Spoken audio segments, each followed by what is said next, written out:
ಯೆಶಾಯನು ಬರೆದ ಪ್ರವಾದನೆ ಪುಸ್ತಕ 3ನೇ ಅಧ್ಯಾಯ 10ನೇ ವಚನ. ಶಿಷ್ಟರಿಗೆ ಶುಭವೇ ಎಂದು ಹೇಳಿರಿ, ಅವರು ತಮ್ಮ ಸುಕೃತ ಫಲವನ್ನು ಅನುಭವಿಸುವರಷ್ಟೇ. ಕರ್ತನಲ್ಲಿರುವ ಪ್ರೀತಿಯ ದೇವಚಂದ್ರೆ, ದೇವರಾಗಿರುವಂಥ ಯೇಸು ಕರ್ತನ ನಾಮದಲ್ಲಿ ಈ ಮುಂಜಾನೆ ವೇಳೆಯಲ್ಲಿ ನಿಮ್ಮನ್ನು ವಂದಿಸುತ್ತೇನೆ. ದೇವರಾಗಿರುವಂಥ ಕರ್ತನು ಈ ದಿವಸ ಸಹ ನಿಮ್ಮ ಜೊತೆಯಲ್ಲಿ ಮಾತನಾಡುವವರಾಗಿದ್ದಾರೆ. ಇಂದು ಲೋಕವೆಲ್ಲವನ್ನು ನೋಡುವುದಾದರೆ ವಿಧ ವಿಧವಾದಂಥ ಪರಂಪರೆಗಳು, ಸಂಸ್ಕೃತಿಗಳು, ಆಚರಣೆಗಳು ಬಂದು ಬಿಟ್ಟಿವೆ. ದೇವರಾಗಿರುವಂಥ ಯೇಸು ಕರ್ತನಲ್ಲಿರುವಂತಹ ನಿಮ್ಮಲ್ಲೂ ಸಹ ಅದು ಬರದ ಹಾಗೆ ನೀವು ಯಾವಾಗಲೂ ಎಚ್ಚರಿಕೆಯಾಗಿ ಕರ್ತನಲ್ಲಿರುವವರಾಗಿ ನಡೆದುಕೊಳ್ಳಬೇಕು. ದೇವರಾಗಿರುವಂಥ ಯೇಸು ಕರ್ತನಲ್ಲಿರುವಂಥದ್ದೇ ಶಿಷ್ಟತನ, ಒಳ್ಳೆಯತನವಾಗಿದೆ. ಒಳ್ಳೆಯತನ ನಮಗೆ ದೇವರಾಗಿರುವಂಥ ಕರ್ತನಿಂದ ಬರುವಂಥದ್ದಾಗಿದೆ ವಿನಃ ಈ ಲೋಕದಿಂದಲ್ಲ. ಯೇಸುವನ್ನು ಅನುಸರಿಸುವಂಥದ್ದು, ಆತನ ವಾಕ್ಯದ ಅನುಸಾರವಾಗಿ ಜೀವಿಸಿ ನಮ್ಮ ಜೀವಿತವನ್ನು ಕಟ್ಟಿಕೊಳ್ಳುವುದು ಅದು ಶುಭವೇ ಆಗಿದೆ.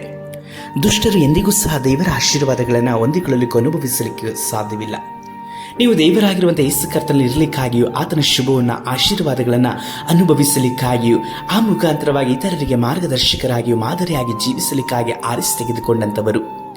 ನೀವು ಕರ್ತನನ್ನೇ ಎಷ್ಟು ಹೊಂದಿಕೊಳ್ಳುತ್ತೀರೋ ಅಷ್ಟು ಸಹ ಕರ್ತನ ಅತ್ಯಧಿಕವಾದಂತಹ ಕಾರ್ಯಗಳನ್ನು ನಿಮ್ಮ ಜೀವಿತದಲ್ಲಿ ಮಾಡಲಿಕ್ಕೆ ಶಕ್ತರಾಗಿದ್ದಾರೆ.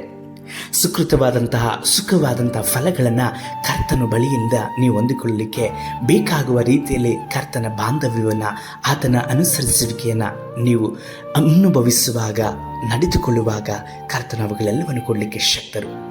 ಇಂದು ನಾನಾ ವಿಧವಾದಂಥ ಶುಭಗಳನ್ನು ಬಯಸುವಂಥ ಪ್ರಿಯ ದೇವರ ಮಗನೇ, ಮಗಳೇ, ಕರ್ತನನ್ನು ಹೊಂದಿಕೊ.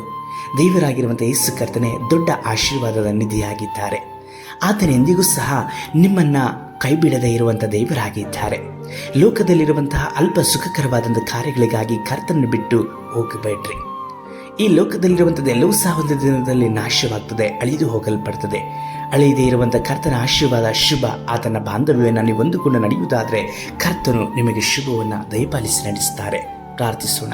ಸರ್ವಶಕ್ತನಾದ ದೇವರೇ, ಶಿಷ್ಟರಿಗೆ ಶುಭವನ್ನು ಅನುಗ್ರಹಿಸಿಕೊಡುವಂಥ ದೇವರು, ನಿಮ್ಮ ರಕ್ತದಲ್ಲಿ ತೊಳೆಯಲ್ಪಟ್ಟಂಥ ಈ ದೈವ ಮಗಳು, ದೈವ ಮಗನನ್ನು ನೀವು ಆಶೀರ್ವಾದಿಸಿ ನಿಮ್ಮ ಶುಭವನ್ನು ಇವರು ಅನುಭವಿಸುವ ಕೃಪೆ ಮಾಡಿರಿ. ದೇವರಾಗಿರುವಂಥ ಯೇಸು ಕರ್ತನ ನಾಮದಲ್ಲಿ ಬೇಡಿ ಹೊಂದಿದ್ದೇವೆ ತಂದೆಯೇ, ಆಮೇನ್.